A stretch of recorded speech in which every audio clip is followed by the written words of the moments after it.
In 1971, on a flight from Portland to Seattle, an event took place that to this day remains an unsolved mystery.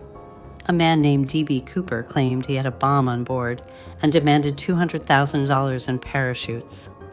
To put that into perspective, $200,000 back then is equivalent to around $1.2 million today. After the incident, Cooper simply disappeared. Only a few bills were later found in a river. These bills and Cooper's mysterious disappearance continue to raise questions.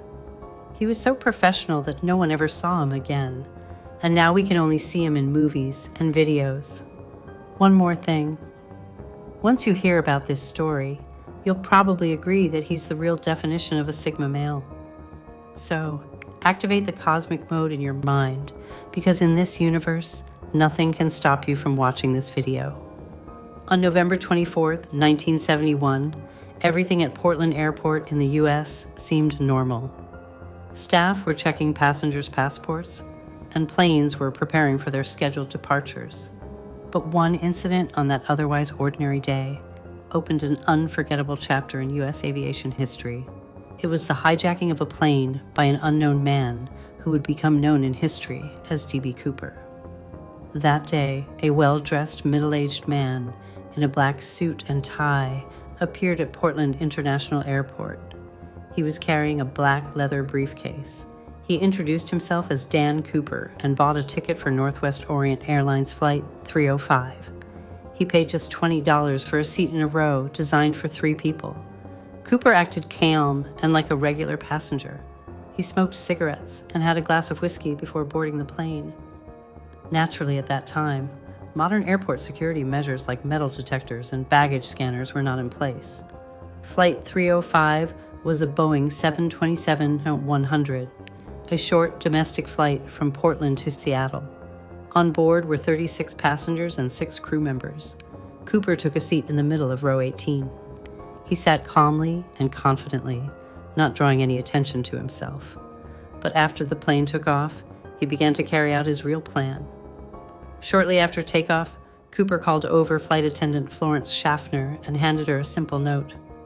As many women do, she assumed it was a businessman's attempt to flirt or give his phone number, so she put it in her purse without reading it.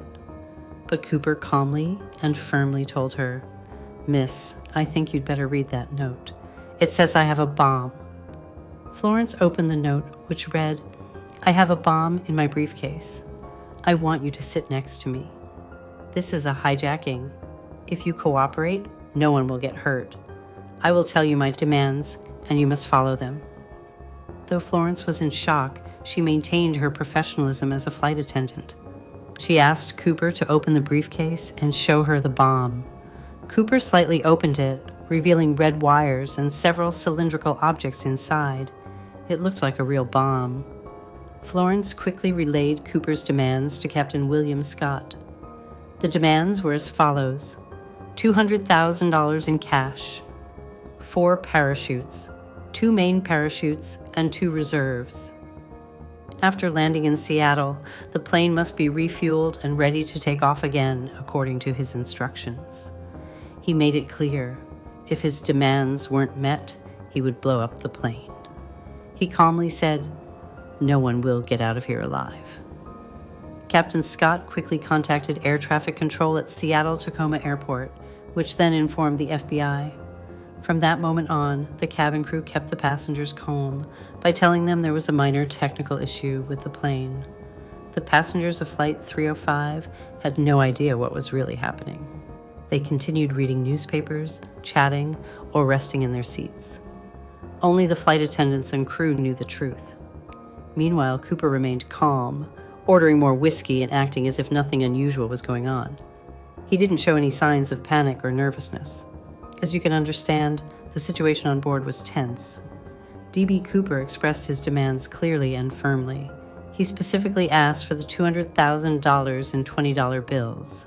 On the ground at Seattle-Tacoma International Airport, a major operation had begun. The FBI and local police quickly took action to meet Cooper's demands.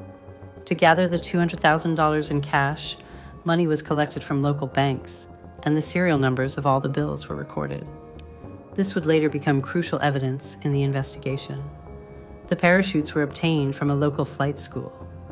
Interestingly, Cooper made very specific requests regarding the parachutes, showing he had knowledge of aviation or military training.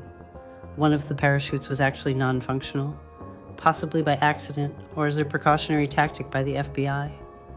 Meanwhile, the passengers on Flight 305 were still unaware of the danger they were in. Cooper's calmness and determination created intense psychological pressure for the crew and flight attendants. However, he never directly threatened anyone or spoke to other passengers. His communication with Florence Schaffner continued throughout. Every move he made seemed meticulously planned. He made all demands in writing and avoided unnecessary attention. By showing the bomb in his briefcase, he made it clear that he was ready to act if his instructions were not followed. Florence and the rest of the crew were forced to stay in contact with Cooper because they needed to maintain safety on board and avoid escalating the situation. Meanwhile, on the ground, the FBI, airline, and airport staff were doing their best to meet Cooper's demands, while also trying to keep the situation under control. The police still couldn't confirm whether Cooper's bomb was real, but they couldn't afford to take that risk lightly either. Special preparations were made at Seattle Airport to refuel the aircraft and meet the hijackers' demands. Every staff member approaching the aircraft had to proceed with extreme caution. During this time, Cooper's patience and unnerving calmness shocked everyone involved. As the plane neared Seattle, authorities on the ground devised a strategy for negotiating with Cooper. Fulfilling his requests was crucial to maintaining peace on board. Captain Scott made sure not to leave Cooper alone and kept a close watch on his every move. At this stage, Cooper revealed another of his unique qualities: his keen attention to detail and his ability to adapt. For example, he demanded there be no delays or suspicious activity during the delivery of the parachutes and cash. As Flight 305 approached Seattle, the situation on the ground became increasingly tense. The FBI and airport staff finalized their preparations to meet Cooper's demands, but they were also acutely aware that any wrong move during direct contact could have fatal consequences. Security around the Seattle-Tacoma airport was heightened. Special forces were monitoring the area, but per Cooper's earlier warning, no armed police officers could be visible near the aircraft. The plane landed at Seattle-Tacoma Airport at 5:39 p.m. local time. The landing went smoothly and without incident. As instructed by Cooper, there were no armed officers or security personnel in sight around the plane. He had repeatedly emphasized that if his demands weren't met, he would detonate the bomb. Once the plane came to a stop, the crew followed Cooper's instructions and closed all window shades and curtains, preventing anyone outside from seeing into the cabin. Cooper ensured that no passengers or crew members left their seats. He did everything necessary to maintain calm inside the plane. First, the $200,000 in cash and the 4 parachutes were delivered to the aircraft. The money and parachutes were brought in special containers.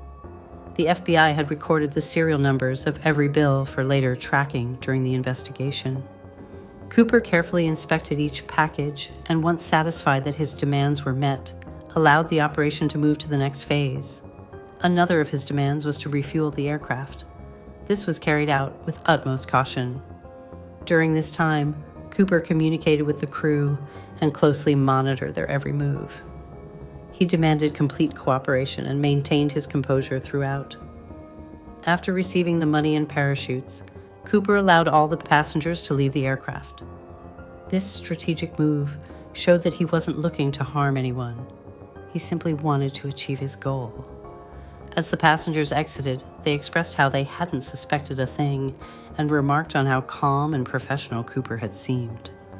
The flight attendants confirmed that his every move had been meticulously planned and executed. Cooper then asked the crew to check the aircraft and prepare it for a new destination. He proposed flying to Mexico, but the route required a refueling stop along the way. Negotiations continued between Cooper and the crew. He laid out several specific flight conditions. The plane had to fly at a maximum altitude of 10,000 feet, approx. 3,000 meters. The landing gear had to remain deployed the entire flight. The airspeed could not exceed 150 km/h. The cabin pressure had to remain unpressurized, matching the outside air pressure. This last condition was especially important for a parachute jump. Normally, when a plane ascends, the cabin is pressurized to protect passengers. But for a parachute jump, unpressurized cabins reduce the risk of complications when the chute deploys. If the cabin was pressurized, the parachute might not open properly due to the pressure difference being too small. These demands made it clear that Cooper was planning a parachute escape. Even though these conditions were far from standard, they were met because Cooper left no other choice. Once the airliner took off again, communication continued between Cooper and the remaining crew.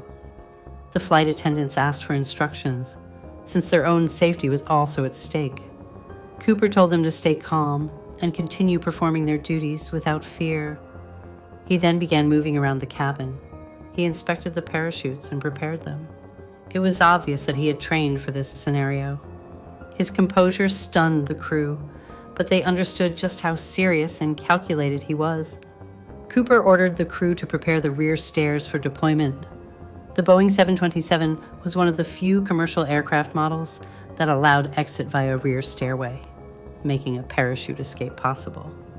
The crew followed Cooper's instructions and watched him closely. Inside the aircraft, everything was under his control, yet he never threatened or acted aggressively toward anyone, an unusual trait for a criminal of his kind.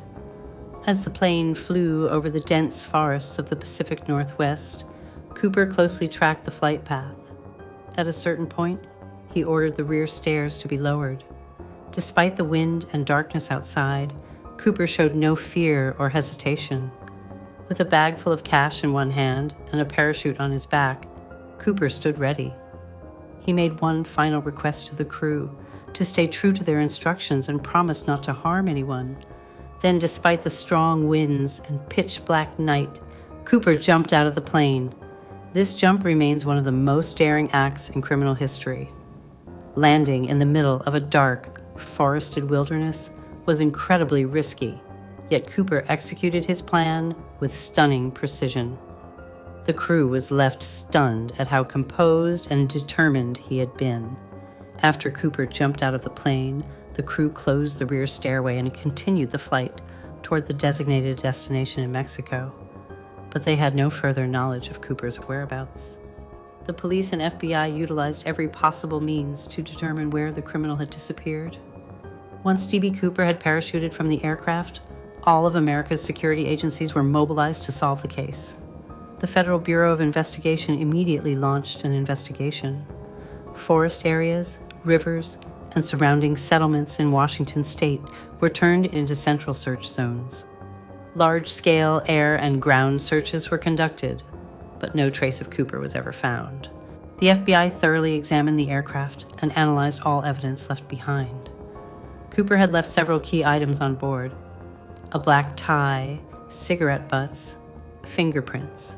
Although they were found, none could confirm his identity. Regarding the parachutes, he took 2 of the 4 with him.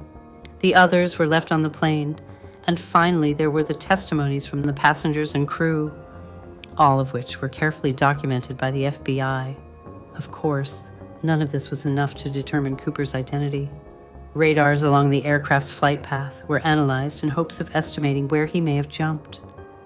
Authorities concluded that the jump likely occurred near the Cascade Mountains, in a forested region of Washington state. But the area's complex geography made it nearly impossible to track him down. Investigators quickly realized that D.B. Cooper was a fake name. The FBI and other law enforcement agencies interrogated everyone who had interacted with Cooper before or during the flight. He had presented himself in such an ordinary, unassuming way that no one had suspected anything unusual. The FBI's efforts were widely covered by the media, which only fueled public interest in Cooper's identity. People began sharing their own theories, and some even reported their relatives or acquaintances to the police out of suspicion. The FBI and local police used every available resource to search the forests and mountains extensively. However, due to harsh and dangerous conditions, the searches progressed very slowly, and many potential clues were impossible to retrieve. Even finding a small portion of the stolen money took an immense amount of time and effort. Many investigators believed that Cooper, or someone helping him, had been very careful in hiding all evidence. The serial numbers of the stolen cash were all recorded by the FBI and distributed globally, yet none of the bills turned up in circulation. If modern-day technologies such as identity recognition systems and advanced surveillance had existed at the time, Cooper might have been found more easily. But in the 1970s, such tools were limited, so investigators had to consider many suspects. Some experts believed Cooper had military or aviation experience, based on the precision of his actions. Others theorized that he was just a very skilled planner with a strong technical mind. He executed the parachute jump masterfully, proving the crime had been meticulously planned. Cooper's calm demeanor and his strategic decisions suggested he could have served in the military or had professional flight training. He carefully calculated the escape point, air conditions, and terrain, pulling off the jump with confidence and accuracy. Though he issued firm demands, he never physically harmed anyone and acted solely in pursuit of his own objective. To uncover D.B. Cooper's true identity, investigators reviewed numerous suspects. Some were airline workers, pilots, or military personnel. Others were suspected based on previous criminal activity. At one point, even a few well-known individuals were considered as potential suspects. Because the 1970s saw a rise in similar crimes, including hijackings and ransom attempts, their investigation became increasingly difficult. What made Cooper such a legendary figure was that he not only committed a flawlessly planned crime, but also did so with exceptional tactical and technical execution, far beyond what most criminals of the time were capable of. In February 1980, a middle-aged boy and his family were walking along the Columbia River in Washington state when they discovered $5,800 in cash near the shoreline. The bills were surprisingly well preserved. When examined, they matched the serial numbers of the money stolen by D.B. Cooper in 1971. This unexpected discovery gave investigators a new clue. The finding was significant, showing that at least part of the stolen money had been hidden somewhere after the jump. However, it accounted for only a small portion of the total, and no other major clues or items linked to Cooper were ever recovered. While this discovery marked a new step in the investigation, it also raised more questions than answers. Who left the money there? Why was only part of the ransom found? Where did Cooper hide the rest of it? To this day, these questions remain unanswered, and the bills discovered by the river stand as the last confirmed trace of the D.B. Cooper case. D.B. Cooper's crime wasn't just a historical mystery. His threat to blow up a plane and subsequent escape via parachute changed aviation security forever. His actions became a wake-up call, not just for police and federal agencies, but for the entire aviation industry. One of the direct results of his escape was the invention and implementation of a new safety mechanism known as the Cooper vane. The Cooper vane is a simple mechanical device installed on airplane doors. Its primary function is to prevent the rear stairway of an aircraft from being opened during flight. Here's how it works. It activates only during flight. When the plane is in motion and experiencing airflow, the Cooper vane locks the rear stairs automatically. It deactivates on the ground. When the plane is stationary, the mechanism is no longer engaged. This device made it nearly impossible to carry out an escape like Cooper's, effectively preventing any future parachute hijackings from the rear stairway. In addition to this, airport security procedures were drastically improved. New rules were introduced to control access to aircraft and enhance passenger safety. Modern aircraft were also outfitted with enhanced security systems, benefiting both military and civil aviation. As for D.B. Cooper's fate, there are countless theories. Some suggest he survived the jump and successfully started a new life under a different identity. Others believe he died during the escape or was injured and didn't make it far. To this day, there is no confirmed evidence of his survival or death. No one truly knows what became of him after he jumped. So now, the question is for you. Did he survive and disappear into a new life? Or did he die from the jump and his body was never found? And if he did survive, why didn't he ever spend the money? Did he have an even bigger strategy planned? Share your thoughts in the comments, and don't forget to follow my YouTube channel.